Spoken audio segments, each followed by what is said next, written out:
నామ సంవత్సర దక్షిణాయన వర్ష ఋతో శ్రావణ మాస శుక్లపక్ష ఏకాదశి ఈ రోజు మంగళవారం. ప్రస్తుతం జ్యేష్ఠ నక్షత్రమే ఉంటుంది. మధ్యాహ్నం వరకు జ్యేష్ఠ నక్షత్రమే.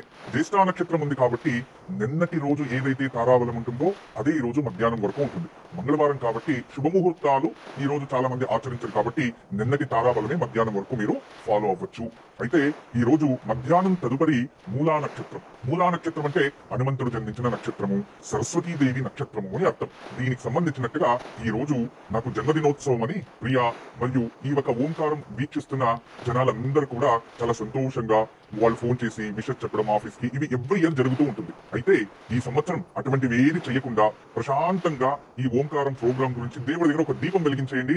అదే నాకు మంచి శుభాశయాలు అని నేను మంత్రబలం మనమందరూ కూడా ఈ రోజు ఓం దుర్గాదేవ్యై నమః అనే నామాన్ని జపిద్దాం.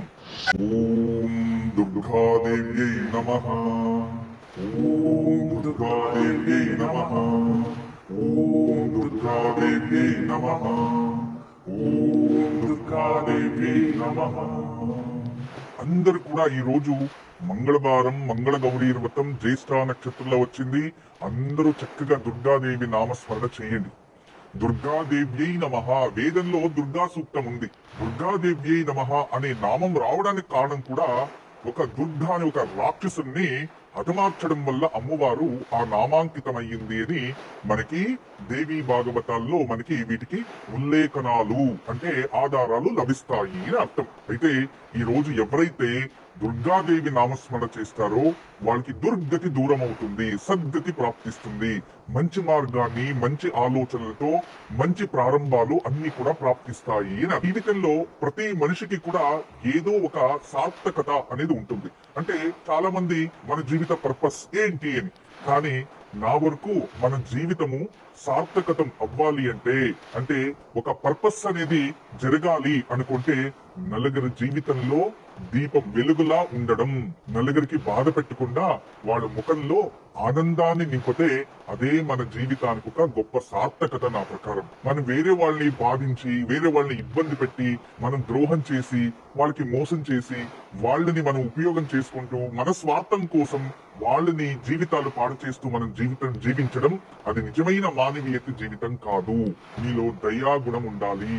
జీవితంలో ఎవరో మనకి ద్రోహం చేసేసారని అబద్ధం చెప్పారని వాళ్ళపైన ద్వేషము పెంచుకుంటూ సాధించడం వద్దు. మీలో క్షమించే గుణం ఉంటే వాళ్ళకన్నా మీరు గొప్పవాళ్ళు. కొన్ని సందర్భాల్లో ఎవరో ఏదో అన్నారని మీరు మాట్లాడి మీ మాట జారేస్తే మీ విలువ తగ్గిపోతుంది. ఎప్పుడైతే మీరు మౌనంగా ఉంటారో మీ విలువ దాని రెండట్ల పెరుగుతుంది. ఇది చాలా జాగ్రత్తగా మీరు విని మీ జీవితంలో పాటించాలి. అందుకే మౌనం బ్రహ్మముచ్యతే అన్నారు. మౌనంగా ఉంటే ప్రకృతి ఎవరికి ఏం చెయ్యాలో ఏ విధానంగా చెయ్యాలో ఆ విధానంగా చేస్తూ ఉంటుందంట.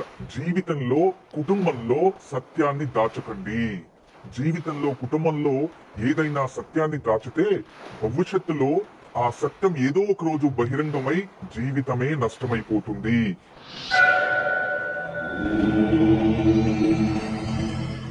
ఒక కుటుంబం, ఆ కుటుంబంలో ముగ్గురు కూతుర్లు ఉంటారు. అతను కూడా నిత్యము తను ఏదో ఒక కూలి పని చేసుకుని కుటుంబాన్ని పోషిస్తూ ఉంటాడు.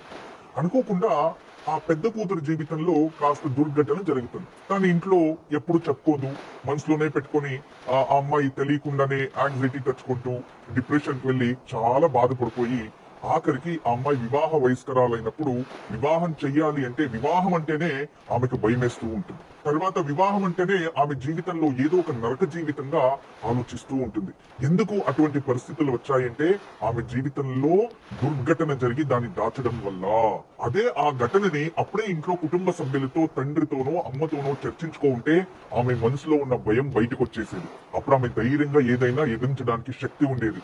కానీ ఆ జీవితం అలా అవ్వడం వలన అక్క జీవితం ఇలా అయిపోయింది అని వాళ్ళు తోడు పుట్టిన వాళ్ళు కూడా అంధకారంలోకి వెళ్లే పరిస్థితి ఆ పెద్దవాళ్ళ నుంచి చిన్న వాళ్ళకి పాకింది. అంటే దీన్ని అర్థం చేసుకోవాలి. కొన్ని సందర్భాల్లో మనము నిజాలని దాచడం వలన అది అనర్థానికి దారి తీస్తుంది అనేది ఈ కథలో ఉన్న చిన్న సారాంశం అంతే. మగపిల్లలైనా ఆడపిల్లలైనా పెద్దవాళ్ళైనా చిన్నవాళ్ళైనా ఇంటికి పెద్ద అని ఎవరైతే ఉంటారో వాళ్ళు ఏ దారిని ఎన్నుకుంటారో అదే దారిని వాళ్ళ తోడుపుట్టిన వాళ్ళు కావచ్చు లేదా వాళ్ళ పిల్లలు కావచ్చు ఎన్నుకుంటారు. దయచేసి తండ్రి ఏదైనా తప్పు చేసి తల్లికి తెలిసి అదే తప్పుల్ని పిల్లలతో చెప్పుకోవడం వలన పిల్లలు కూడా అదే దారిని ఎన్నుకుంటారు. అందుకే ఒక ఇంట్లో ఇంటి యజమాని తప్పు చేశాడని భార్యకి తెలిసినప్పుడు ఆ భార్యాభర్తలు ఇద్దరు కూర్చొని దాన్ని పరిష్కరించుకుంటే వాళ్ళ గొప్పతనం, వాళ్ళ విలువ పిల్లల ముందు పెరుగుతుంది. అదే భార్య తప్పు చేసినా భర్త తప్పు చేసినా అది పిల్లల ముందు తెలిసేలా మీరు మాట్లాడడం వల్ల పిల్లలు తల్లిదండ్రుని గౌరవాన్ని కోల్పోతారు. అందుకే ఎప్పుడు కూడా భార్యని భర్త గౌరవించాలి, భర్తని భార్య గౌరవించాలి. లేదు ఏదైనా కోపమో ద్వేషమో ఉందో మౌనంగా ఉండిపోండి, కానీ దాన్ని పెద్దెత్తున చేసుకుని మీ గౌరవాన్ని మీరు దించుకోకండి. చాలా మందికి చాలా రకాల ఆలోచనలు వస్తూ ఉంటాయి.